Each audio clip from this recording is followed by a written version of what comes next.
I didn't like Kunretsna. I handed him the gloves, and he nodded. He said nothing, just turned away, his broad back mocking me. That night there was a storm, violent, tropical. Lightning rent the sky, thunder crashed, and rain slashed down. I couldn't sleep, not just because of the noise but because I was thinking of the next day as the water gurgled in the gutters and pipes. The next morning, I set out early. I took with me my few possessions in a frayed orange rucksack slung across my back. I left without a word or a backward glance, taking care not to waken Kunretsna, who was snoring as usual on his bench behind the counter in the lobby. It had stopped raining, and the big main street that the Americans had made with their concrete pouring machines sparkled with 1,000 shallow puddles. The side streets, deeply rutted by the rickshaws and the tuk-tuks, had become stagnant channels of foul black mud washed out from the sewers by the night's torrential downpour. I knew at once that I should not have come out in sandals, that my feet and trouser legs would soon be caked in filth. But my heavy waterproof shoes were now just a distant memory.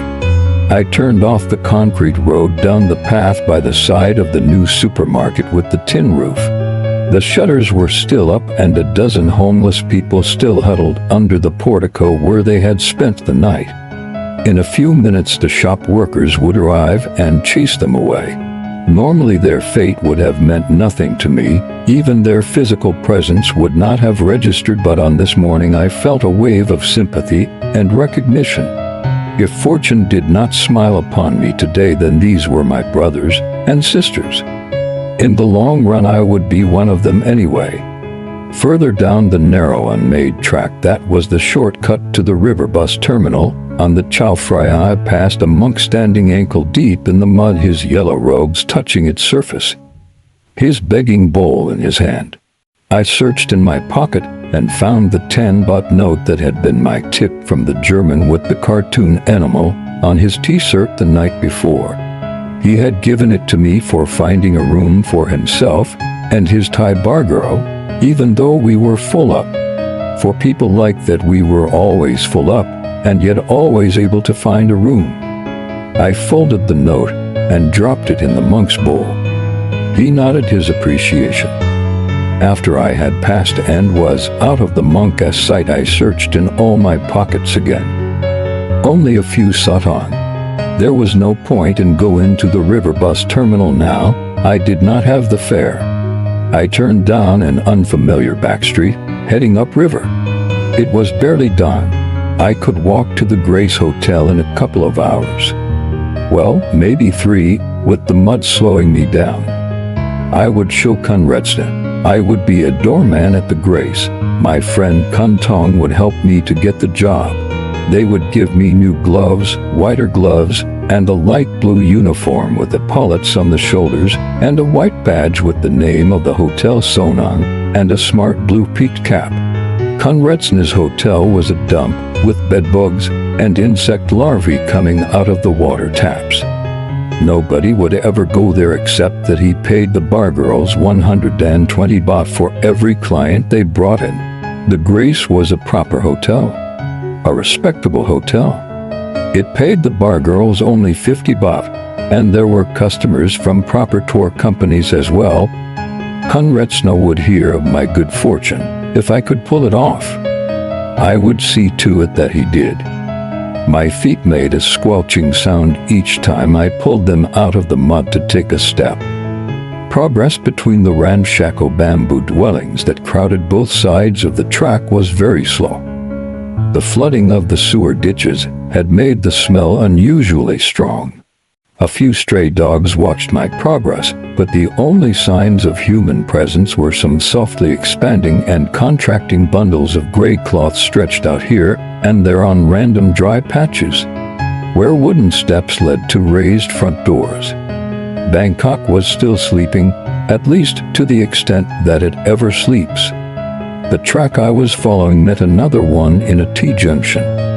Should I turn right for the river or left to return to the main road? I had hesitated for only a moment, but from out of nowhere someone had come up behind me, and with a start I felt a hand on my shoulder. "Where are you going, old man?" he hissed from between uneven yellow teeth. His eyes were cold, his bony face without expression. I looked down and saw that his right hand was clasped over the handle of something that was concealed in his pocket. It required little imagination to guess what it was. "Mister, I am just a poor hotel worker, and yesterday I lost my job. I have nothing in the whole world but a few unwashed clothes. You're wasting your time entirely with me, I swear. Is that a fact? You don't sound like a hotel worker. You speak well like a teacher or a government official." He plunged his hands roughly into my two trouser pockets in turn, and from the second one extracted a few coins, which he threw contemptuously into the mud. "Take that bag off your back," he demanded in the same undertone. I undid the buckle and gave it to him. He rifled through it furiously, holding it close to his body in his right hand, which still hovered above the handle of whatever he had in his pocket. "You see, I told you the truth." He emptied my clothes into the mud. Instinctively, I reached out to save them.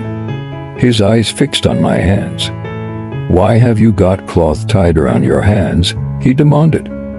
"My hands get cold. I have no gloves now." Konretsna took my gloves. Well, they belonged to him, but I needed them. I needed them very badly. He withdrew the knife from his pocket so that I could see the full 8 or 9 cruel inches of the blade. He was wearing gloves himself, I noticed. Thick, sleek black leather ones, the kind motorcyclists wear.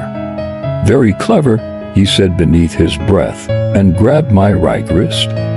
He pushed the point of the knife between the yellowing piece of cloth and my skin, rocking the blade back and forth to cut the ancient fabric. "What are you doing? Are you mad?"